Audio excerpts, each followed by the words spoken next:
అద్వైత ఆత్మ విజ్ఞానాన్ని మనకు ఉపదేశం చేస్తూ ఉన్న గురువులందరికీ నమస్కారం చేసుకుని మనము మన వాల్మీకి రామాయణంలో ఇక ఇక్కడి నుంచి సుందరకాండ మొదలు పెట్టుకోవాల్సి ఉన్నది. పోయిన వారం వరకు మనము కిష్కింధకాండ పూర్తి చేసుకున్నాము. ఏం జరిగింది అంటే ఇక్కడ రామచంద్రమూర్తే సాధకుడిగా మనకు ఆచరించి చూపిస్తూ ఉన్నారు, మనం చూసి నేర్చుకోవడానికి వీలుగా. కాబట్టి రామచంద్రమూర్తి సాధకుడై మనకు నేర్పిస్తూ ఉన్న ఈ విషయాన్ని అదే విధంగా అర్థం చేసుకుంటూ వెళ్దాము. మన సాధకుడున్నాడు. ఆయన ఎంతో జాగ్రత్తగా కాపాడుకుంటూ వస్తూ ఉన్న ఆత్మజ్ఞానాన్ని, బ్రహ్మజ్ఞానాన్ని పోగొట్టుకున్నాడు. ఎట్లా పోయింది ఆ బ్రహ్మజ్ఞానము అంటే మరుగున పడిపోయింది. ఇంద్రియాలు కప్పేసాయి. ఆ ఇంద్రియాల మరుగున కప్పబడిపోయింది ఆ జ్ఞానము, బ్రహ్మజ్ఞానము. ఇంద్రియాలు అపహరించడం వల్ల తెలియకుండా పోయింది. ఇంక దాంతో మన సాధకుడు ఆ బ్రహ్మజ్ఞానాన్ని తిరిగి సాధించుకోవడం కోసము అన్వేషణ మొదలుపెట్టాడు. ఇప్పుడు మనలో ఆధ్యాత్మికంగా మనము ఆ బ్రహ్మజ్ఞానం ఎక్కడ ఉన్నది అని వెతికి పట్టాలి అంటే బయట చూస్తూ లోపల కనుక్కోవడం కష్టం. బయట ప్రపంచాన్ని చూస్తూ ప్రాపంచికమైన విషయాల్ని పట్టుకుని అక్కడక్కడ తిరుగుతూ అంతర్లీనంగా ఉన్నదాన్ని తెలుసుకోవడం కష్టం. అంతర్లీనం, అంతః లోపల లీనము, లయమై లోపల ఉన్నదది దాక్కుని కనిపించకుండా. అంతర్లీనంగా ఉన్నదాన్ని, ఇప్పుడు మరుగుపడిన ఉన్నదాన్ని పైకి తీయాలి అంటే లోపలే ప్రయత్నం చేయాలి. కాబట్టి మన సాధకుడు ఎక్కడ మొదలుపెట్టాడు? అదిగో ప్రత్యయాలుంటాయి మనకి. మనకు ప్రత్యయాలుంటాయి. వృత్తులు అని పిలుస్తారు. ఆలోచనలు. మానసికమైన వృత్తులు, బుద్ధి ప్రత్యయాలు, ఆలోచనలని పిలుస్తారు వాటిని. మన అంతఃకరణంలో ఉన్న ప్రత్యయాలు. ఇవి చాలా ఉంటాయి. 1, 2, 3, 4 కాదు. ఎన్నో ఉంటాయి. చాలా ఉంటాయి. కొన్ని కోట్లుంటాయి. వాటిని ఇక్కడ మన వాల్మీకి మహర్షి వానరాలు అని చూపిస్తున్నారు. వానరాలు, వృక్షాలు, గోలాంగూలాలు అని ఇవి చాలా ఉంటాయి. కొన్ని కోట్లుంటాయని చూపించారు. అన్ని దిక్కులా పారాడుతుంటాయని చూపించారు. అవును, నిజమే. వానరాలు అంటే వానం అంటే దేహం. వనం అంటే దేహం. దానికి సంబంధించినవి ఏవైతే అనుభవాలున్నాయో వాటిని గ్రహించేవి అని అర్థం.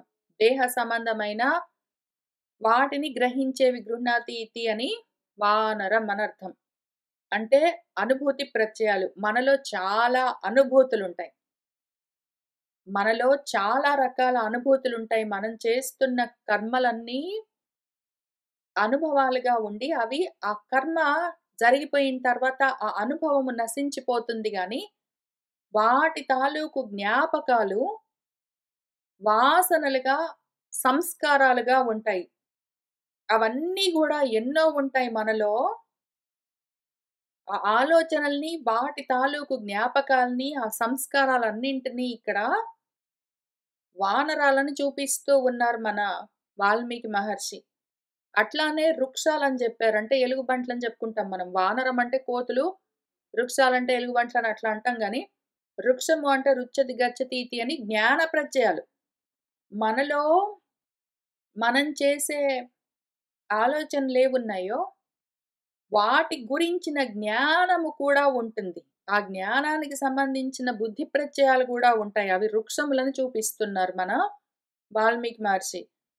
అట్లానే గోలాంగూలాలంటే కొండ ముచ్చులని జెప్తారు. కానీ ఇక్కడ గోలాంగూలం, గోవులంటే వాక్కులని అర్థం. లాంగూలం అంటే ఏదైతే లంగతి చలతి ఇతి అని. వాక్కుల యొక్క భావ విశేషం. వాక్కులు రావాలి అంటే లోపల భావనలు, భావాలు కదలాలి. అవన్నీ గోలాంగులాలు. ఏవైతే వాటి గురించిన జ్ఞానం ఉంటుందో అవన్నీ వృక్షాలు.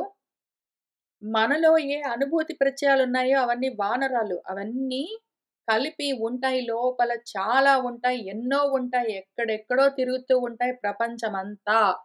అన్ని దిక్కులా అని చూపించారు. అయితే ఇవన్నీ మనకు పనికొస్తాయా? ఎన్నో అనుభూతులు, ఎన్నో ఆలోచనలు, ఎన్నో ప్రత్యయాలు, ఎన్నో మనోవృత్తులుంటాయి లోపల కొన్ని కోట్లుంటాయి మనకు. ఎట్లా ఉంటాయంటే, యాపిల్ అన్నాననుకోండి. యాపిల్ అనగానే దాని రంగు, దాని రుచి, దాని పరిమాణం అంటే దాని సైజ్, దాని టెక్స్చర్ అది నేనెప్పుడు తిన్నాను?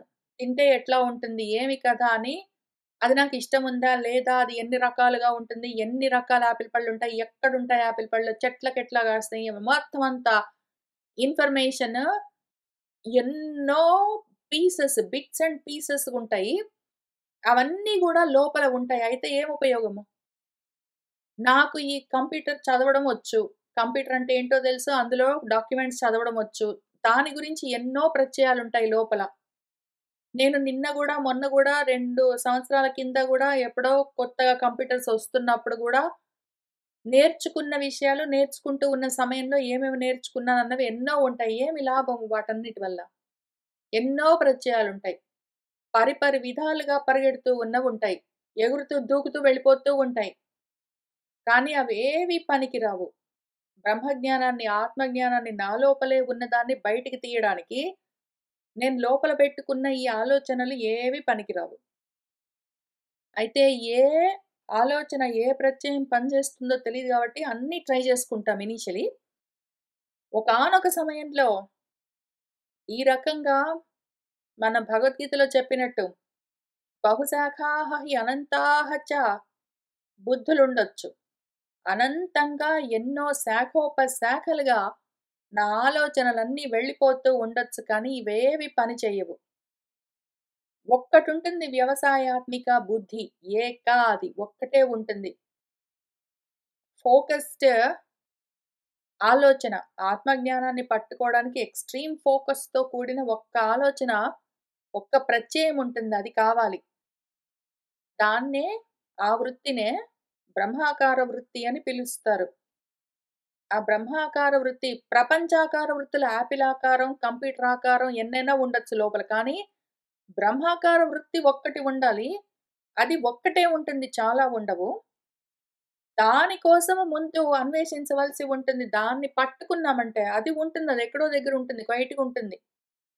దాన్నొక్కదాన్ని పట్టుకుంటే అది వెళ్ళి అది ఆత్మజ్ఞానాన్ని తెలుసుకుంటుంది.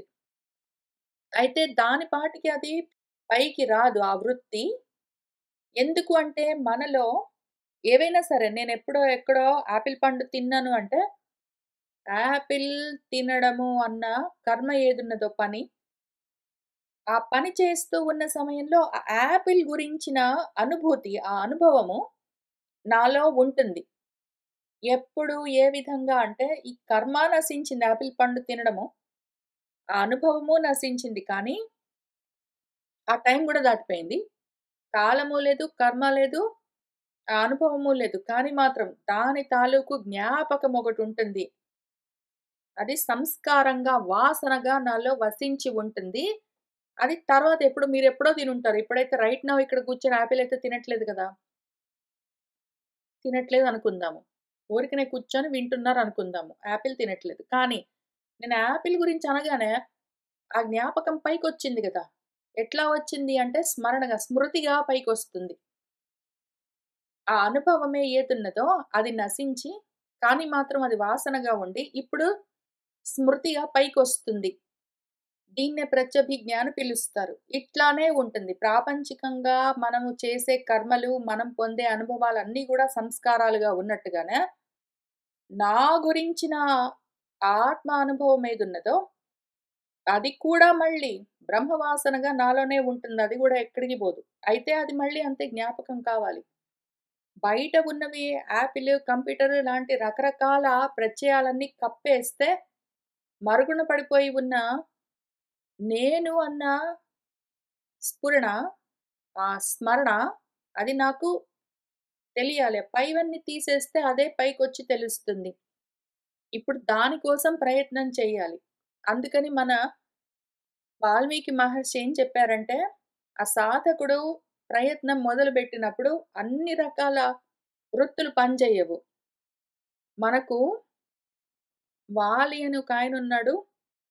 ఆ వాలిని సంహారం చేస్తే తర్వాత సుగ్రీవుడు పైకొచ్చాడు, రాజయ్యాడు. సుగ్రీవుడు సహాయం చేస్తున్నాడని చూపించారు. ఇక్కడ వాలి అంటే మళ్ళీ అదే విషయము. ఏదైతే వలం స్థూలము, వాలి అంటే స్థౌల్యం అని అర్థం. స్థూలమైన, ప్రాపంచికమైన విషయాల గురించిన ప్రత్యయాలు పనిచేయవు. మనం సూక్ష్మంగా బయట వెతకడం మానేయని అర్థం. బయట ప్రపంచాన్ని కట్ చేయని అర్థం. వాలిని సంహరించడం అంటే. బయట విషయాలు వదిలిపెట్టి లోపల చూడు సూక్ష్మంగా అది సుగ్రీవము. స్థూల దేహాన్ని పక్కన పెట్టి సూక్ష్మ దేహాన్ని పట్టుకో, అంతఃకరణాన్ని పట్టుకో. ఆ లోపల సుగ్రీవాన్ని పట్టుకో పైగా. సుగ్రీవం అంటే సమకాయ శిరోగ్రీవం అని యోగాభ్యాసం, యోగ సాధన మొదలుపెట్టు. యోగం పెట్టు, యోగం మొదలుబెట్టు అని చెప్తూ అక్కడ సుగ్రీవుడితో మన సాధకుడు సఖ్యం చేశాడు అని చెప్పారు మన వాల్మీకి మహర్షి. సమకాయ శిరోగ్రీవం ఉన్నది అంటే అదిగో వాడు ఏకాగ్ర చిత్తం కోసం. ఎందుకు అంటే ఏకాగ్ర చిత్తం ఉంటేనే మనకు వ్యవసాయాత్మిక బుద్ధి ఏక ఇహ వస్తుంది.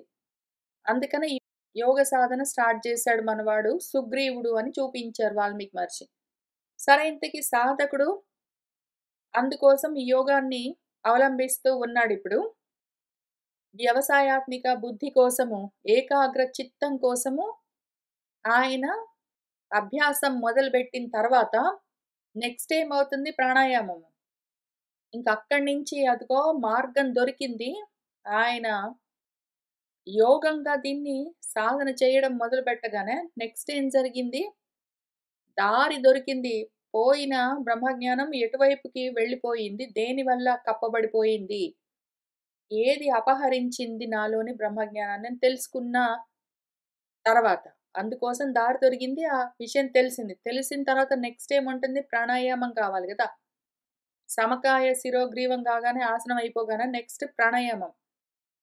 ప్రాణాయామం అనగానే హనుమంతుల వారు బయటికొచ్చారు. హనుమంతుల వారు చిన్న విషయం గాదు మళ్ళీ ఇక్కడ. ఇదంతా ఎక్కడ జరిగింది? చాలా అందమైన పేరు పెట్టారు మన వాల్మీకి మహర్షి. దాన్ని కిష్కింధ అని పిలిచారు. దాన్ని ఆయన కిష్కింధ అన్నారు. కిష్కింధ అంటే కిమ్ కిమ్ అని ఎన్నో దధాతి ధరించేది అని ఏవేవో పెట్టుకుంటుంది అంటే బుద్ధి గుహ అని అర్థం. బుద్ధి అన్న గుహలో ఇదంతా జరుగుతుంది. లోపలికి వెళ్లి చూసుకో అని ఆయన కిష్కింధ కాండ అని చెప్పారు. కిమ్ కిమ్ అని ఏవేవో ఉంటాయి దాని నిండా. అయితే అన్నీ పనిచేయవు. దాని నిండా చాలా ఉంటాయి ఆలోచనలు. వానరాలు ఉంటాయి, వృక్షములు ఉంటాయి, గోళాంగుళాలు ఉంటాయి. కానీ అందులో పనిచేసేవి కొన్నే ఉంటాయి. వాటిని వెతికి పట్టుకోవాలి అంటే నీకు సమకాయ శిరోగ్రీవం గావాలి. కాబట్టి ట్రై చెయ్యి అని చెప్పారు. ఆసనం అయ్యాక ప్రాణాయామం దగ్గరికి రావాలి. ఇప్పుడు అక్కడికి వస్తూ ఉన్న సమయంలో చాలా అందమైన విషయాలు చెప్తూ వచ్చారు మన వాల్మీకి మహర్షి. ఒకటేం చెప్పారంటే, మన వృక్షములలోనే వృక్షములంటే ఏం చెప్పుకున్నాము? జ్ఞానానికి సంబంధించిన ప్రత్యయాలని చెప్పుకున్నాం గదా! వానరాలు అంటే అనుభూతులకు సంబంధించిన ప్రత్యయాలు. గోళాంగులాలు అంటే భావనలకు సంబంధించిన ప్రత్యయాలు. ఇప్పుడు మన వృక్షములలో అంటే జ్ఞానానికి సంబంధించిన ప్రత్యయాల్లోనే ఒకటున్నది. దాని పేరు జాంబవంతం. జాంబవంతం అంటే జంబుతో కూడి ఉన్నది అని. వంతం అంటే కూడి ఉన్నది. భగవంతం, ధనవంతం, ధనవంతుడు, భగవంతుడు లాగా జాంబవంతుడు అంటే కూడి మొత్తం దాంతో నిండి ఉన్నవాడు అని అర్థం. దేనితో నిండి ఉన్నవాడు? జంబు అని జెప్పారు. జంబు అంటే జమ్యతే భక్ష్యతే అని ఏదైతే అనుభవింపబడుతుందో అని అర్థం. అంటే ఆ అనుభూతికి సంబంధించిన ప్రత్యయము అనుభవం గూడా నశిస్తుంది. కానీ దాని ప్లేస్‌లో స్మృతి కలుగుతుంది అని మనం చెప్పుకున్నాం గదా! దాని పేరు ప్రత్యభిజ్ఞ అని. ఇప్పుడు ఇక్కడ మన జాంబవంతుడు ఒకానొక సమయంలో చాలా సాధించాడు. ఎంతో సాధించాడు. అన్నీ చూసాడని మాటి మాటికి త్రివిక్రమావతారాన్ని వాటిని మన క్షీరసాగర మదనాన్ని వాటన్నింటిని ఎందుకు చెప్పుకుంటూ వచ్చారు? నేను గరుత్మంతుడిని చూసాను ఇవన్నీ ఎందుకు చెప్పారు? ఎందుకు అంటే ఆత్మ గురించిన అనుభవం కలిగి ఉన్న జ్ఞానం తాలూకు ప్రత్యయం ఇది అని చెప్పడానికి. కానీ ఇప్పుడది ఆ అనుభవము, ఆ ప్రత్యయం నశిస్తూ ఉన్నది. అది క్షీణిస్తూ ఉన్నది. కాబట్టి ఆ అనుభవం లేదు గానీ, అనుభవము అంత బలంగా లేకపోయినా గూడా దాని తాలూకు వాసన ఉన్నది సంస్కారము. ఇప్పుడు ఆ సంస్కారమే మనకు స్మృతి కలిగిస్తుంది. ఆ బ్రహ్మానుభూతి యొక్క స్మృతి కలగాలి. ఆ స్మృతి ఇదిగో అక్కడ హనుమంతుడని చూపిస్తున్నారు మనకు మన వాల్మీకి మహర్షి. అంత ముఖ్యమైన విషయము. కాబట్టి మనం మళ్ళీ చూసుకుంటూ వస్తూ ఉన్నాము. ఎంతవరకొచ్చాడు మన సాధకుడు? వాడు ఏకాంతంగా కూర్చుని ఆత్మ సాధన చేస్తూ ఉన్న సమయంలో ఆసన జయం సాధించాడు. ప్రాణాయామం దగ్గరకొస్తూ ఉన్నాడు. ఈ సమయంలో వాడిలో ఏకాగ్ర చిత్తము, వ్యవసాయాత్మిక బుద్ధి పైకొస్తూ ఉన్నది. అదిప్పుడు స్మృతిగా మారవలసి ఉన్నది. అది జ్ఞానాన్ని జ్ఞాపకం చేయవలసి ఉన్నది. ఆత్మ జ్ఞానాన్ని చూపించవలసి ఉన్నది. బ్రహ్మాన్ని జ్ఞాపకం చేయవలసి ఉన్నది. బ్రహ్మ జ్ఞాపకం కావాలి అంటే బ్రహ్మ జ్ఞానం కావాలి. మళ్ళీ మనకేమనిపిస్తుంది ఇంతకు ముందు ఉన్నది గదా! సీతని ఇప్పుడు గాదు గదా! ఆయన పోగొట్టుకున్నది. బ్రహ్మజ్ఞానం ఆయన దగ్గర ఇంతకు ముందు ఉన్నప్పుడు, అప్పుడాయన బ్రహ్మంగానే ఉండొచ్చు కదా! మళ్ళీ ఆయనెందుకు ఇప్పుడు పోగొట్టుకొని మళ్ళీ సాధించుకోవాల్సి వస్తుంది అంటే, ఒకటి వాల్మీకి మహర్షి మన వాల్మీకి మహర్షి మనకు నేర్పిస్తుందే అది. మన దగ్గర ఎప్పుడూ ఉంటుంది. బ్రహ్మము మనమే, బ్రహ్మ జ్ఞానము మనమే. దాన్ని చూపించే లక్ష్యము మనమే. మళ్ళీ ఇవన్నీ వేరు వేరుగా లేవు. బ్రహ్మము, బ్రహ్మాన్ని తెలిపే జ్ఞానము, దాన్ని చూపించే లక్ష్యము 3 వేరుగా ఉండవు. అన్నీ కలిసే ఉంటాయి. అయితే కానీ ఎప్పుడైతే మనము ఆత్మకు దూరమై ఉన్నామో, ఇంద్రియాల్లో ఒకవేళ తగులుకున్నాము అంటే, ఎందుకు అంటే అందుకే మన వాల్మీకి మహర్షి అదిగో మృగం వెంట పడిపోయాడు మన సాధకుడని చెప్పారు. మృగం వెంటబడి వేటాడడానికి పోయాడు అంటేనే, ఇంద్రియాలతో ప్రపంచంలో మృగతృష్ణల వంట పోయాడు మన సాధకుడని అర్థం. అట్లా జరిగితే వెంటనే జరిగేది ఇంద్రియాలు జ్ఞానాన్ని అపహరిస్తాయి. అట్లా జరిగింది. ఎందుకు జరిగింది? ఎట్లా జరిగింది గాదు. జరిగిందంతే. అయితే పోయిందా ఆ జ్ఞానం ఎక్కడికి పోలేదు. ఆ బుద్ధి గుహలో ఉన్నది. ఆ బుద్ధి గుహలోనే ఉన్నది. కానీ మరుగున పడి ఉన్నది. దాన్ని పైకి తీయడానికి ఇప్పుడు ప్రయత్నము. అంతవరకు చెప్పి కానీ ఆ బ్రహ్మాకార వృత్తి లేదా దాన్నే మనం ఇప్పుడు ఆత్మ ప్రత్యయం అని చెప్పుకుంటున్నాం గదా! ఆ ఆత్మ గురించిన స్మృతి పైకి రావాలి. వ్యవసాయాత్మిక బుద్ధి ఇహ మనకు అవసరమై ఉన్నది. అందుకోసం ఈ అనుభవము అన్న ప్రత్యయం ఏదున్నదో ఇంతకు ముందు బ్రహ్మానుభవము ఇప్పుడు క్షీణించి ఉన్నది. కానీ ఆ సంస్కారము, ఆ స్మరణను, ఆ స్మృతిని కలిగిస్తూ ఉన్నది. అందుకనే జాంబవంతుడు అని ఒక ఆయనున్నాడు. ఆయన వృక్షము, భల్లూకము. ఇప్పుడు ఈ హనుమాన్ అన్న వానరాన్ని పైకి లేపుతున్నాడు అని చూపిస్తూ ఉన్నారు. ఇందులో ఇక్కడ ఈ వ్యవసాయాత్మిక బుద్ధిః ఇహ మన ఏకాగ్ర చిత్తము పైకి లేవాలి గాబట్టి బ్రహ్మాకార వృత్తి, ఆత్మ ప్రత్యయము, ఆత్మ స్మరణ పైకి లేస్తూ ఉన్నది. దాని గురించి ఎక్స్‌ప్లెయిన్ చేశారు. దాన్ని మనం ఐడెంటిఫై చేయాలి. ఆ బ్రహ్మాకార వృత్తి యొక్క లక్షణాలేమి అని చెప్పారు. వాటి గురించి చూద్దాం. మనం అన్ని పేర్లే ఉంటాయి. పేర్లలోనే ఇన్ఫర్మేషన్ ఉంటుంది. కథ మొత్తం పాత్ర. ఈ పేర్లలో మొత్తము తత్వాలను ఉంచుతారు మన వాళ్ళు, మన గురువులు. కాబట్టి చూడవలసి వస్తుంది. ఇదంతా హరివాహిని. ఇక్కడున్న వానర సైన్యం అని చెప్పుకుంటున్నాం గదా! వానర సైన్యము. దాన్ని హరివాహిని అని పిలుస్తున్నారు. హరివాహిని హరి అంటే ఆహరించేదేదున్నదో అంటే అనుభవాలు. లోపలికి పుచ్చుకునేవని అర్థం. అందుకనే మనము హరులు అంటే వానరాలు అంటే అనుభవాల ప్రత్యయాలు, ఆ ఆలోచనలు అని చెప్పుకున్నాం అందుకనే. అవన్నీ వహిస్తూ ఉంటాయి అనుభూతులను. అందుకనది వాహిని. ఇప్పుడు ఇవన్నీ కొంచెము విషణ్ణంగా ఉన్నాయి. ఎందుకు అంటే అనేక సహస్రాలు ఉన్నా గూడా ఆలోచనలు ఒక్కటి గూడా బ్రహ్మజ్ఞానాన్ని తెలుసుకోలేకుండా ఉన్నాయి. ఉంటాయి మరి. యాపిల్ గురించిన ఆలోచన, కంప్యూటర్ గురించిన ఆలోచన, ఇట్లాంటి ఆలోచనలన్నిటిని పెట్టుకొని ఆత్మని ఎక్కడ పట్టుకోగలము? కుదరదు. అవన్నీ పని చెయ్యవు. కానీ ఒక్కటి ఉంటుంది. దాన్ని పైకి లేపడం కోసం జాంబవాన్ అని చెప్పుకున్నాం గదా! జాంబవంతుడు. ఏదైతే అనుభవం తాలూకు సంస్కారం ఉన్నదో అది హనుమంతుడిని. హనుమంతం అంటే మంతుడు, బుద్ధిమంతుడు అని చెప్పినప్పుడు దాంతో పూర్తిగా నిండి ఉన్నవాడని అర్థం. అట్లానే హనుమంతం అంటే హనువుతో నిండి ఉన్నవాడని అర్థం. హనువు అంటే హను అన్నదానికి అర్థం ఏదైతే హంతి అనేనైతి అని దానితో మనము దేన్నైనా నశింపచేయొచ్చు. అంటే ఆయుధం అని అర్థం. ఇక్కడ దీన్ని ఆయుధంగా ఆ బ్రహ్మాకార వృత్తిని ఆయుధంగా పైకి లేపుతూ ఉన్నారు. ఆ సంస్కారమే దాన్ని పైకి తీసుకొని వస్తూ ఉన్నది అని ఆ పేర్లకు అర్థము. అప్పుడేం జరిగిందంటే, "నువ్వసలెవరో తెలుసా?" అని చెప్తూ ఉన్నారిక్కడ. చాలా అందమైన అన్ని పేర్లే ఉంటాయి. పేర్లలోనే తత్వం ఉంటుంది. కథ ఓన్లీ పాత్ర అది హోల్డర్. కథ అన్న పాత్రలో ఆ హోల్డింగ్ ఏదో కప్‌లో పెట్టి ఇట్లా ఇస్తూ ఉంటారు. వాళ్ళ అమ్మ అని చెప్తూ ఉన్నారు గదా! ఈ హనుమాన్‌కి అమ్మ అప్సర అని చెప్తున్నారు. అప్సర అంటే అద్యహ సరతీతి అని నీళ్ళ నుంచి వచ్చింది అని అర్థం. జ్ఞానం నుంచి స్రవిస్తూ ఉన్నది అని అర్థం. అయితే స్రవించి ఊరుకోలేదు. ఆ జ్ఞానము స్రవించి కర్మగా మారి అది పుంజిక స్థలమైంది. పుంజికము అంటే ఏదైతే పుంజము రాశీభూతమై ఉన్నది. అంటే ఘనీభవించి ఉన్నది. ఉపాధి అని అర్థం. ఈ ఉపాధికే కలుగుతుంది ఏదైనా ప్రత్యయము.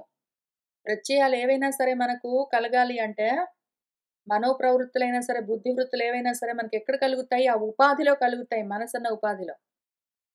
కాబట్టి ఆ ఉపాధి ఎక్కడుంది మళ్ళీ బుద్ధి గుహలో ఉంది. బుద్ధి అన్న గుహలో ఆ ఉపాధిలో అది రాశీభూతమై ఉన్నది. అందులో ఇదిగో ఈ ప్రత్యయం కూడా అన్ని ప్రత్యయాలు అక్కడి నుంచి ఈ ప్రత్యయం గూడా అక్కడి నుంచే వస్తుంది. దానికి ఇంకొక లక్షణమేమి అంజనా అని చెప్పారిక్కడ. అంజన అన్న దానికి చాలా అందమైన అర్థము ప్రకాశిస్తూ ఉంటుంది అని అర్థం. కాబట్టి తెలియబడుతూ ఉన్నది. ఇప్పుడు వ్యక్తమై ఉన్నది ఆ ఉపాధి. అది కేసరి అన్న హరికి పత్ని అని చెప్తున్నారు. హరి అంటే మనం చెప్పుకున్నాం. ఏదైతే ఆహరిస్తూ ఉంటుందో, అనుభవాలు పొందుతూ ఉంటుందో అని అర్థం. ఇప్పుడు దానికో పేరు గూడా జెప్పారు. కేసరి అని. కేసరము. కే ఆకాశే సరతీతి అని ఆకాశం నుంచి కదులుతూ ఉన్నది అని అర్థం. ఆకాశంలో ఉండేది శబ్దం. ఇప్పుడు దీనికి ఈ ఉపాధి ఇంతకు ముందు ఉండేదంటే లేదు. ఇటువంటిది ఉండదు. ఒకటే ఉంటుంది ఉపాధి. ఇన్ని ఉన్నాయి గదా! అని అనిపిస్తాయి గదా! ఉన్నదంతా ఒకటే. దానికి సమానమైంది ఇంకొకటి లేదు. అంతఃకరణానికి సమానమైంది ఇంకొకటి ఎక్కడుంటుంది? కావాలంటే స్థూల దేహాలు ఎన్నైనా ఉండొచ్చు. అంతఃకరణం ఒక్కటుంటుంది. అది కామరూపము ఎన్ని రూపాలైనా తీసుకోవచ్చు. అది శాపం వల్ల శపం అంటే మాట. వాక్కు వల్ల శబ్ద బ్రహ్మంగా అది ఈ విధంగా ఆ అర్థం నుంచే అందుకనే అప్సర అని చెప్పుకున్నాం. అంటే సారము. జ్ఞానం నుంచే స్రవిస్తూ వచ్చిందిది ఇక్కడ ఈ విధంగా రాశీభూతమై ఉన్న ఉపాధి.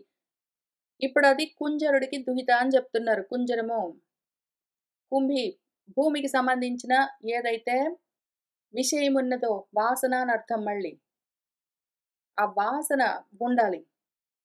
ఈ జ్ఞానమేదున్నదో బ్రహ్మాకార వృత్తి రావడానికి ఎక్కడి నుంచొస్తుంది? బ్రహ్మం గురించిన వాసన ఉన్నది అని చెప్పుకున్నాం గదా! ఆ వాసన నుంచి ఈ స్మృతి పైకి లేవాలిప్పుడు. అది మానుషం విగ్రహం మననము ఆలోచన వల్లే ఇది వస్తుంది. ఇంతకీ ఎట్లా జరుగుతుందంటే వాల్మీకి మహర్షి కథ రాసారు గాబట్టి గాదు. ఇదంతా ఎట్లా జరుగుతుందంటే ఆ సాధకుడు ఎవడికి వాడు మనందరము కూర్చుని మననం చేస్తే అప్పుడు మాత్రమే దీన్ని పైకి తీయొచ్చు. ఇవన్నీ కూడి రావాలి. ఇవన్నీ కూడి వస్తేనే ఆ ఒక్క వృత్తి ఉంటుంది. అది అప్పటికి గూడా పైకి లేవదు. దాన్ని మళ్ళీ లేపడానికి ఏదైతే బ్రహ్మం గురించిన అనుభవం ఉన్నదో, ఆ సంస్కారము మేల్కొల్పితేనే ఉన్నా గూడా మనలో లేకుండా పోలేదు. అన్నీ ఉంటాయి. అన్ని వృత్తులు ఉంటాయి మనలోనే. కానీ ఆ ప్రత్యయము దాని పాటికది పైకి లేవదు. మనం ప్రయత్నపూర్వకంగా దాన్ని మేల్కొల్పాలి. కాబట్టి ఇన్ని కూడి రావాలి. కూడి వస్తే వచ్చాయి. ఆల్రెడీ ఉన్నాయి. ఇవన్నీ మనలో ఉన్నాయి గాబట్టే, మనలో ఆ బ్రహ్మాకార వృత్తి వ్యవసాయాత్మిక బుద్ధిః ఏక అది ఉన్నది.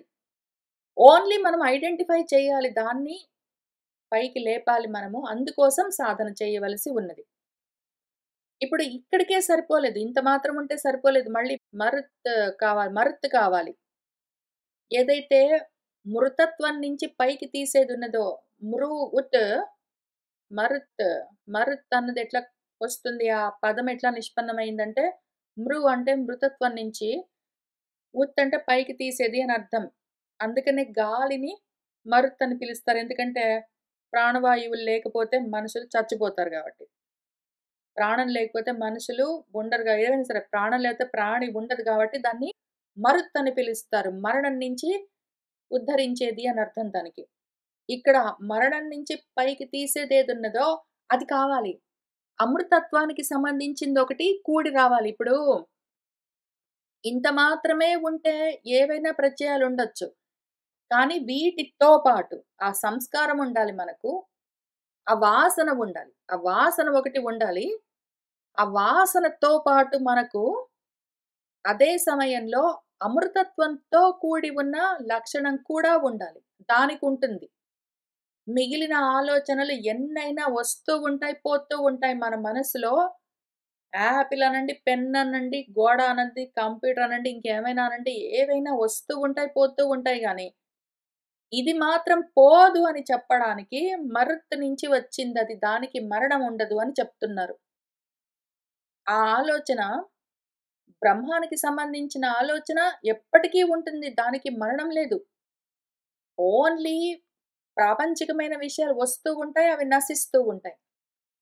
అని అందుకని అది అంత ముఖ్యము. ఆ కనెక్షన్ ఇదంతా కాంబినేషన్ ఇదొక ప్యాకేజ్. ఇవన్నీ కూడి వస్తే గాని అదొక్కటి బయలుదేరదు. అక్కడికే ఆగలేదు. ఈ అమృతత్వం ఏదున్నదో మరుత్ అది పవనమై ఉండాలది. పావనం అంటే శుద్ధి చేస్తూ ఉండాలది. క్లెన్జింగ్ చేస్తుంది. దానికి ఉన్న ఇంకొక లక్షణం ఏమి అంటే, గాలికి ఉన్న ఇంకొక లక్షణం ఏమి అంటే, అది శుద్ధి చేస్తూ ఉంటుంది. క్లీన్ చేస్తూ ఉంటుంది గాలి. అది కాక మళ్ళీ ఇంకొక చోట మరుత్‌కు ప్రభంజనము అని ఇంకొక విశేషణాన్ని వాడతారు మన వాల్మీకి మహర్షి. అది కూడా హైలైట్ చేసుంటాను. అది మిగిలిన వాటిని భంజిస్తుంది. మిగిలిన అనాత్మ ప్రత్యయాల్ని భంజిస్తూ, ఆ ఆత్మ ప్రత్యయాన్ని శుద్ధి చేస్తూ, దాన్ని నశింపకుండా నిలబెడుతూ ఉంటుంది. ఇటువంటి ఏ తత్వం ఉన్నదో అది కూడా కూడి రావాలి. ఆ ఒక్క దానితో. ఆ ఒక్క ఆలోచన ఒకటే ఉంటుంది. బ్రహ్మాకార వృత్తి. అది ఒక్కటి మనలో కలగడానికి ఇన్ని కూడి వచ్చి ఉంటాయి ఆల్రెడీ మనలో లేకుండా పోలేదు. ఇన్ని కూడి ఒక్క బ్రహ్మాకార వృత్తి మనలో ఆల్రెడీ తయారు చేసి ఉంచింది. అక్కడ ఉన్నది లోపల. దానికి నాశం లేదు. అయితే మనం దాన్ని పైకి లేపాలిప్పుడు. ఈ మరుత్ ఆ పవనము, ఆ ప్రభంజనము మన్మథావిష్టమై ఉండాలి. అది కదలాలి. ఆ అమృతత్వం ఏదున్నదో అది కదలకుండా దాని పాటికి అది ఉంటే శుద్ధం. ఎందుకంటే పవనం అంటే శుద్ధం. పావనం చేసేది. దాని పాటికి అది ఉంటే గూడా మనకు మళ్ళీ పనికిరాదు. అది కదలాలి. అది మనసుని కదిలిస్తేనే ఈ ప్రత్యయము పైకొస్తుంది.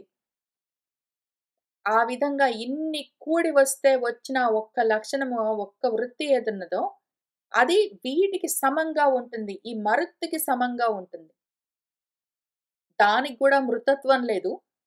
దానికి గూడా శుద్ధత్వం ఉన్నది. అది పైగా సిద్ధం చేస్తూ ఉంటుంది మిగిలిన ప్రత్యయాల్ని. అన్నింటిని అవసరమైన చోట భంజిస్తూ ఉంటుంది. పైగా మనసుని మథనం చేస్తూ ఉంటుందది. బ్రహ్మాకార వృత్తి మిగిలిన వాటిని తొలగిస్తూ, భంగం చేస్తూ, మొత్తాన్ని లోపలంతా అంతఃకరణాన్ని సిద్ధం చేస్తూ, మనసుని మధిస్తూ ఉంటుంది. ఈ లక్షణాలు మొత్తం దానికుంటాయి. ఆ ఒక్క ఆలోచన ఏదున్నదో దానికి. అంతటి బలంతో, అంతటి తేజస్సుతో, అంతటి సత్వంతో, శక్తితో ఉంటుందది. లంఘనే, ప్లవనే. ఎంత దూరమైనా వెళ్ళడానికి, ఏదైనా సాధించడానికి కావలసిన సమానమైన శక్తితో ఉంటుంది. అమృతత్వంతో కూడి ఉన్న ఆత్మాకారమైన ఆలోచన ఒకటి. ఇదంతా మనకి ఆల్రెడీ జరిగి ఉన్నది. లోపల ఒకటి ఉన్నది. మనం దాన్ని పైకి లేపాలి. దాన్ని అది ఎట్లా ఉంటుందో తెలిస్తే పైకి లేపడం ఈజీ. అందుకనే ఇంత ఎక్స్‌ప్లెయిన్ చేస్తున్నారు మన వాల్మీకి మహర్షి. ఇప్పుడు కాబట్టి ఇవన్నీ కూడేసరికి ఆ గుహలోనే ఆ వృత్తి ఏ గుహ మళ్ళీ? గుహ అంటే మన ఉపనిషత్తులు ఏం చెప్తాయి? బుద్ధి గుహ అని చెప్తాయి. బుద్ధి అన్న గుహలోనే ఇది కూడా కలుగుతుంది. అన్నీ అక్కడే ఉంటాయి. కిష్కింధలోనే ఉంటాయి. కిష్కింధలో కిమ్ కిమ్ అని ఏదో ఏదో అదా, ఇదా, ఇదా, అదా ఎన్నో ఉంటాయి. వాటన్నిటి మధ్యలో ఇది గూడా ఒకటుంటుంది. వాటన్నింటి మధ్యలోనే ఉంటుంది. అక్కడే ఉంటుంది అంతే. అయితే అది అని ఐడెంటిఫై చేసి దాన్ని బయటికి తీసి దాన్ని పైకి మళ్ళీ పెంచాలి మనం. ఇంత జేయాలి. బయట ప్రాపంచికమైన వృత్తులు ఎన్నో ఉంటాయి. వాటన్నింటిని చూసి మనం కన్‌ఫ్యూజ్ అవ్వకుండా దీని ఒక్కదాన్ని ఐడెంటిఫై చేసి మళ్ళీ దాన్ని పైకి లేపి మళ్ళీ దాన్ని వృద్ధి కూడా చేయాలి మనం. ఇంత చేయాలి. సరే ఇంతకీ ఆ విధంగా మనలో ఆల్రెడీ మన బుద్ధి గుహలో, మన కిష్కింధలో, మన కిష్కింధ అన్న అంతఃకరణంలో, ఇదిగో బుద్ధి అన్న గుహలో అది ఆల్రెడీ ఉన్నది మనలో. అది ఫలం కోసం జ్ఞానమన్న ఫలము, బ్రహ్మమన్న ఫలాన్ని ఆశించి అది ఇంతకు ముందు అది పుట్టగానే ప్రయత్నం చేస్తుంది. దాని పనది. అది వేరే పని చెయ్యదు. అది ఎంతసేపు ఆ బ్రహ్మాన్ని పట్టుకోవడం, ఫలంగా సాధించడం గురించి అది రావడానికి కారణమే అది. ఆ వృత్తి, ఆ ప్రత్యయం మనలో ఎందుకు కలిగింది అంటే, ఆ వాసన వల్ల కలిగిందని చెప్పుకున్నాం. అందుకనే పుంజిక స్థల, అంజన, అప్సర అని ఇన్నెందుకు చెప్పుకున్నాము? కుంజరుడి కూతురు అని ఇన్నెందుకు చెప్పుకున్నాము? ఆ వాసన. అది ఉంది గాబట్టే పాపం ఇదొచ్చింది. అదే వాసనతో ఉన్నది గాబట్టి దాన్నే పట్టుకోవడానికే ట్రై చేస్తుంటుందది. ఇంక వేరేది పట్టుకోవడానికి అది ట్రై చేయదు. వేరేవి దానికేమీ అవసరం లేదు. అది పుట్టగానే ప్రయత్నం చేస్తుంది. ఆ 3 దాటేయచ్చది. వెంటనే దాటేయగలదది. మనలో ఆ ఆలోచన కలగగానే వెంటనే అన్నీ దాటేస్తుంది త్రిపుటులను. కానీ ఒక్కొక్కసారి మనలో ఆ ఇంద్రము, ఆ ఇంద్రియం ఏదున్నదో అది బలంగా ఉన్నది అంటే, కోపంతో ఆవేశింపబడి అని చూపిస్తున్నారు. ఎప్పుడైతే రజోగుణం పైకొచ్చి ఉన్నదో, రజోతమో గుణాలు పైకొచ్చున్నప్పుడు, ఈ బ్రహ్మమన్న ప్రత్యయాన్ని కిందికి తోసేస్తాయి. దాన్ని నిలబడనివ్వవు. దాంతో ఏమవుతుంది? అది జారిపోతుంది. క్వైట్‌గా ఉంటుంది. లేకుండా పోదు. ఎందుకు అంటే అది మరుతుతో కలిసి ఉన్నది. దానికి మృతత్వం లేదు. దానికి మరణం లేదు. అది పోదెక్కడికి. ఉంటుంది. కానీ మిగిలిన ప్రత్యయాలు, మిగిలిన తత్వాలు దాన్ని నిగ్రహిస్తే అది అణిగి ఉంటుంది కానీ లేకుండా పోదు. అది ప్రభంజనం పాపం. కానీ లేవట్లేదు ఇంకా అది. పైకి లేవట్లేదు ఇంకా. సరే ఇంతకి బ్రహ్మము అంటే ఆ విధి ఏదున్నదో ప్రారబ్ధ కర్మ అది ఏమీ చెయ్యలేదు.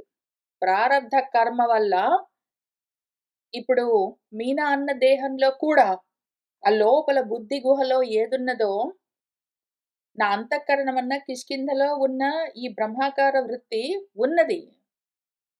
ఊరికనే ఉన్నదదంతే. అయితే దాన్ని బయట నుంచి ఎవరైనా మీనా దేహాన్ని కత్తులతోటో, వాటితోటో కోస్తేనో, చీలిస్తేనో ఏమన్నా చేస్తే అదెక్కడికైనా పోతుందా? పోదు. అదట్లనే ఉంటుంది.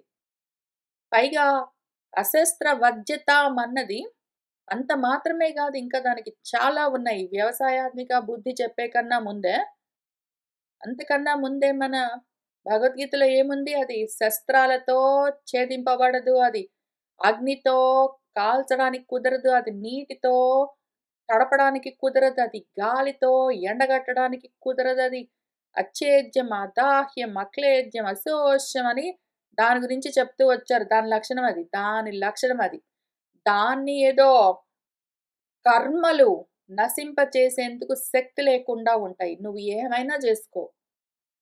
నువ్వు ప్రాపంచికమైన కర్మలు ఎన్నైనా చేసుకో. నువ్వు పర్వతాలెక్కు, నువ్వు సముద్రాలు ఈదు, నువ్వింకేమైనా జేసుకో, నువ్వు ఎంత గొప్ప ఘనకార్యాలన్నా సాధించు, నువ్వు ఏమి చేసినా సరే, నీ ప్రారబ్ధ కర్మలు ఏవి గూడా, ఏ విధంగా గూడా నీలో ఉన్న, నీ గురించిన ఆ ఆలోచన ఏదున్నదో దాన్ని మాత్రం తొలగించలేవు. Zero chances. Not possible at all.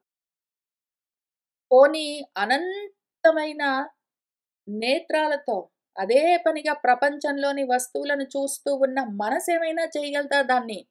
ఏమీ చెయ్యలేదు. మనసు గూడా దాన్నేమీ జేయలేదు.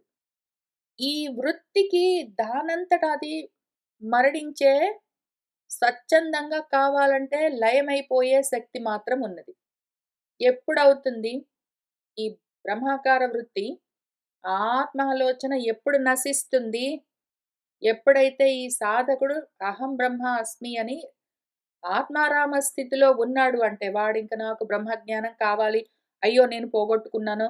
అదిగో నేను సాధించుకుంటాను అని ఇన్ని ఆలోచనలతో ఉన్నంత వరకు, ఈ ఆత్మాలోచన ఎక్కడికి పోదు. అక్కడే ఉంటుంది. వాడెప్పుడు కోరుకుంటే అప్పుడు వాడు ఆ స్థితికొచ్చినప్పుడు ఈ ఆత్మాలోచన ఆ బ్రహ్మజ్ఞానాన్ని, ఆత్మజ్ఞానాన్ని తీసుకొనొచ్చి ఇస్తుంది ఈ సాధకుడికి. ఆ బ్రహ్మజ్ఞానం కలిగినప్పుడు ఈ సాధకుడు తానే బ్రహ్మమని తెలుసుకుని ఆ స్థితిలో, బ్రహ్మీభూత స్థితిలో ఉన్నాడు అంటే, ఇంకా అప్పుడు తనంత తానుగా ఆ ఆత్మాలోచన అదే నశిస్తుంది. అంతవరకు వేరే విధంగా ఏ విధంగా గూడా మనలో ఉన్న ఈ ఆలోచనకు నాశం లేదు. ఇప్పుడు. కాబట్టి ఈ విషయాలన్నీ జాంబవంతం అని చెప్పుకుంటున్నాం గదా! ఏదైతే మనలో ఉన్న ఆత్మానుభూతి సంస్కార మాత్రంగా ఉన్నది. ఎవరికి చెప్తూ ఉన్నారు మొదటిసారి ఇక్కడ మళ్ళీ. ఈ 2 అధ్యాయాల్లో మన హనుమ గురించి చెప్తూ ఉన్న లక్షణాల్లో ఇక్కడ మన వాల్మీకి మహర్షి కపి అని వాడారు. కపి అంటే ఏమి దానికి అర్థం మళ్ళీ? కపి అంటే కంపనే ఇతి అని కదలడం. ఇప్పుడు కదిలిందది. ఇంతకు ముందు కదలట్లేదది. మనలో ఉన్నది అది ఉన్నదంతే. ఇప్పుడు ఈ సాధకుడు ఇంత ప్రయత్నం చేసేసరికి ఇప్పుడు మొదటిసారి అదిగో అది కదులుతున్నది. ఇంకా వృద్ధి చెందుతుంది, విజృంభిస్తుంది. ఆ తర్వాత సాధించవలసిన దానికి అది మొత్తం దానికి ఉండడానికి పర్పసే. ఈ ఆత్మాకార వృత్తి ఏదున్నదో దాని మొత్తము ఉండడానికి పర్పస్ ఒకటే. వీడు సాధకుడు ఎప్పుడు సిద్ధపడతాడో అప్పుడు వాడికి ఆ బ్రహ్మజ్ఞానాన్ని సాధించి పెట్టడమే దాని పని. అందుకని ఇప్పుడు ఆ స్పృహ కలుగుతూ ఉన్నది, స్మరణ కలుగుతూ ఉన్నది. అదిగో అది కదులుతూ ఉన్నది. అందుకని కపి అని రాశారు. కంపనే ఇతి అని. ఏదైతే పవనం ఉన్నదో పవనాత్మ పావని అని అందుకనే పిలుస్తారు. పావని. ఎందుకు అంటే అది పావనం చేస్తుంది. శుద్ధం చేసి మిగిలిన ఆలోచనలన్నీ క్లెన్జింగ్ చేస్తుందది. మిగిలిన అనాత్మ ఆలోచనలన్నింటిని ఏదైతే ఆత్మజ్ఞానాన్ని కప్పేస్తున్నాయో, ఆ ఆత్మజ్ఞానాన్ని సాధించడానికి సపోర్ట్ చేస్తున్న వాటిని గాదు గానీ, ఆత్మజ్ఞానాన్ని కప్పేయడానికి ప్రయత్నం చేస్తున్న అనాత్మ ఆలోచనలన్నింటినీ శుద్ధం చేయడం కోసమే పైకి లేస్తూ ఉన్నదది కదులుతున్నదింకా. దానిలో కంపనాలు, కదలికలు ఏర్పడుతూ ఉన్నాయి. ఆ హరివీర వాహిని ఆహరించే ఈ అనుభవాల సారాలన్నీ, ఆ ప్రత్యయాలన్నీ ఏవున్నాయో, వాటన్నింటికి దాని మహత్, దాని ఆత్మ స్వరూపము, దాని స్వరూపం ఒకటే. మహత్తుగా వ్యాపించి బ్రహ్మజ్ఞానాన్ని చూపించడము. అటువంటి రూపాన్ని అది ధరిస్తూ ఉన్నది అని చెప్తూ ఉన్నారు. ఇంకా అది పూర్ణంగా నిండుతూ ఉన్నది. ఇంతకు ముందు వరకు ఉన్నది అదంత మాత్రము. అయితే ఇప్పుడు వీర్యంతో, బలంతో, తేజస్‌తో ఓజస్సు, తేజస్సు, బలంతో నిండుతూ ఉన్నది పూర్తిగా అని చెప్తూ, అంబరీషమివ ఆదీప్తం విధూమహైవ పావకః అన్నారు. అంబరీషం అని జెప్పారు. అంబరీషం. అంబరీషం అన్న పదం వాడారు. చాలా అందమైన మాట. అంబతే పచ్యతే అత్ర అని దానికి అర్థం. కర్మ వాసనలను పండించేది అని అర్థం. దీనికి సమానమైన మాట ఇంకొకటి మన వ్యాసుల వారు భాగవతంలో రాశారు. మన 4 స్కందం చివర్లో ప్రచేతసులు చేస్తూ ఉన్న స్థుతిలో అభద్ర రంధస అని ఒక పదం వాడారు. అభద్రాలను పండించేది అంటే పాపాల్ని నీ పాపం పండిందిరా అంటారు గదా! అట్లా పాపాల్ని పండించేదని అర్థం. అభద్రాలను, అమంగళాలను, అనాత్మలను పండించేది అని అర్థం.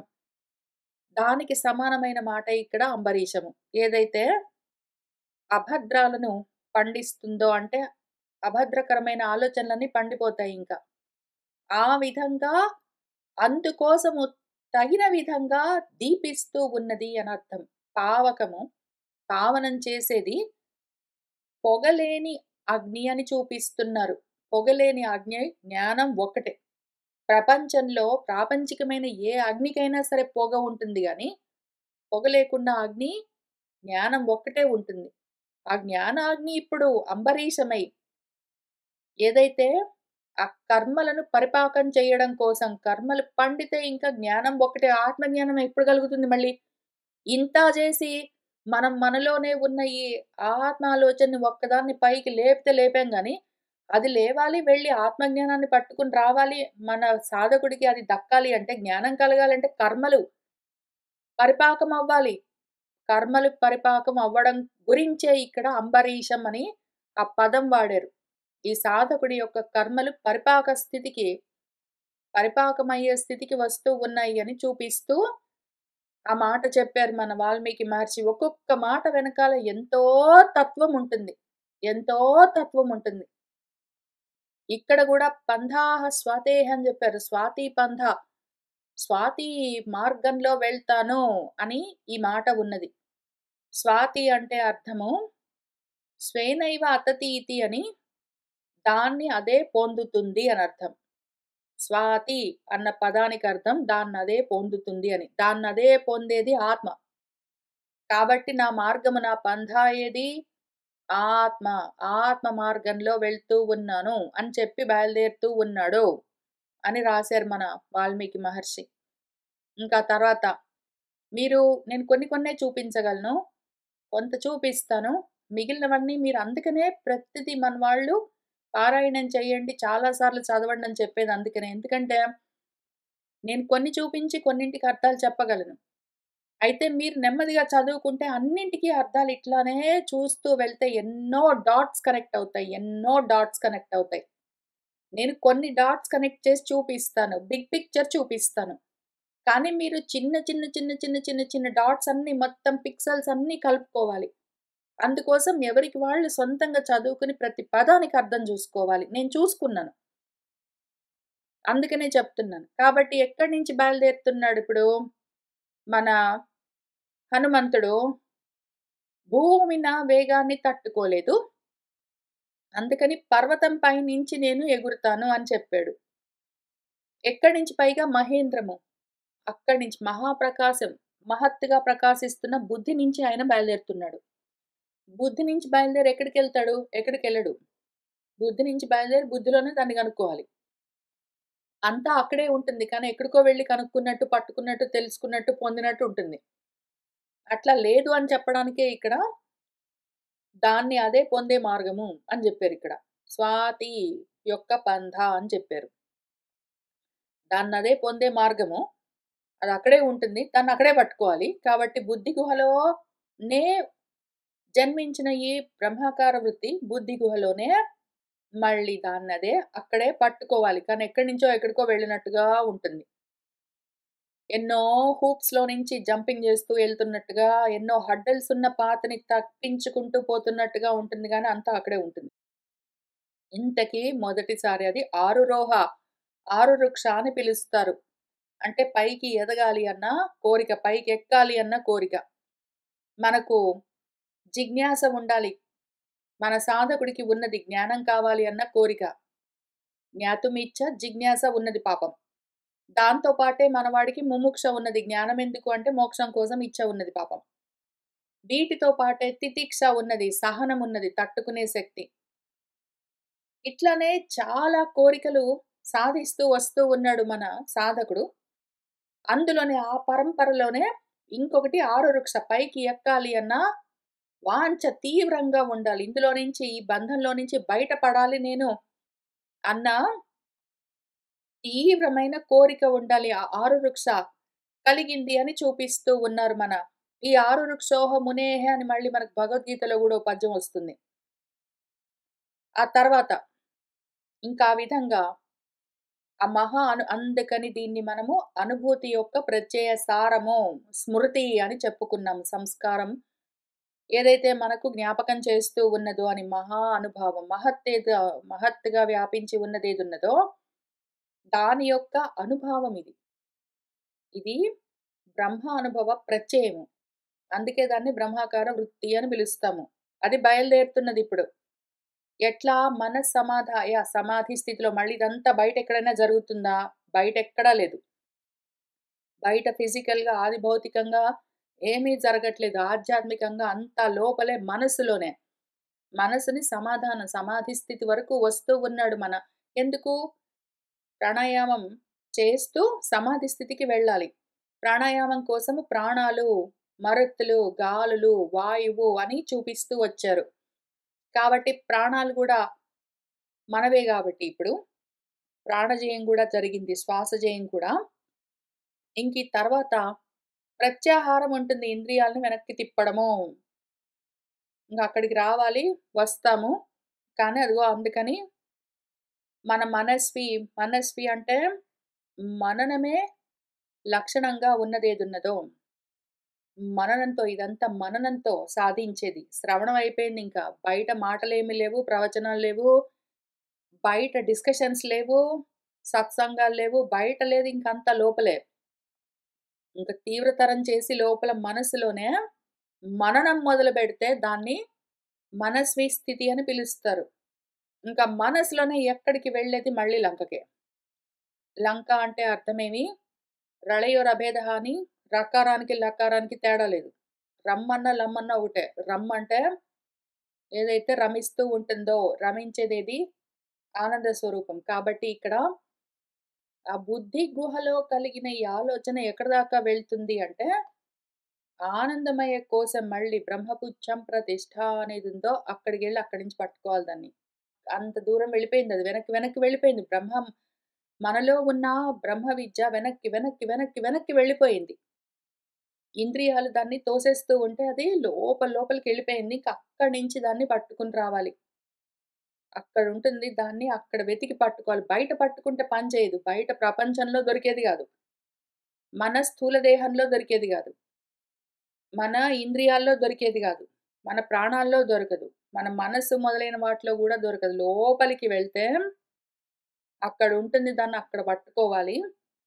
అందుకని అదిగో లేచింది మనలో ఆ ప్రత్యయం ఫైనలీ.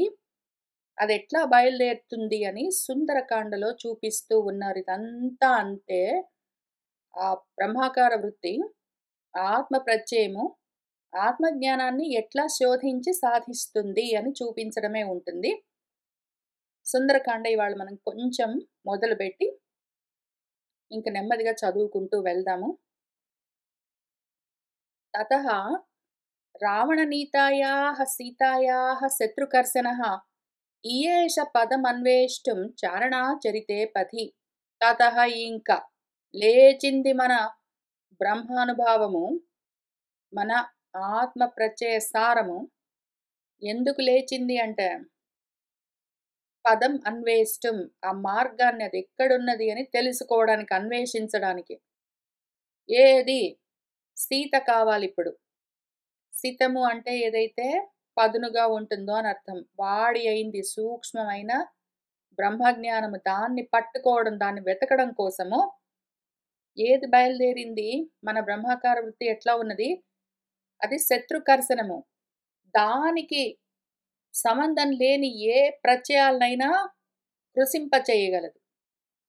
అనాత్మాలోచనలన్నింటినీ కృశింపచేయగలిగిన ఆ ఆత్మ ప్రత్యయము రావణం చేత నీతము తీసుకుని పోబడ్డ, ఇంద్రియాల చేత మరుగుపరచబడ్డ, అదిగో ఆ జ్ఞానము యొక్క పదాన్ని అన్వేషించడం కోసము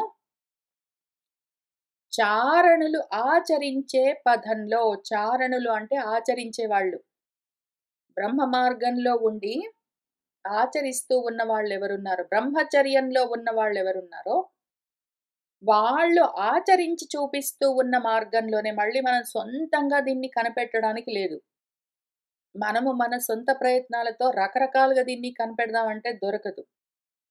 మన వాళ్ళు, మన పూర్వులు, మన ఋషులు మనకు దీన్ని ఏ విధంగా సాధించాలి, ఏ విధంగా అందుకు శోధన చెయ్యాలి అని ఆ అన్వేషించే మార్గాన్ని, ఆత్మ ప్రత్యయాలేవి, ఆత్మ ప్రత్యయం ఒకటే ఉంటుంది. అనాత్మ ప్రత్యయాలేవి అని ఆత్మానాత్మ వివేకాన్ని ఎట్లా సాధించాలి అవన్నీ మనకు నేర్పిస్తూ వచ్చారు. వాళ్ళు ఏ మార్గంలో దాన్ని ఆచరించి చూపించారో, అదే మార్గంలో మనం ప్రయత్నం చేస్తేనే అది తెలుస్తుంది.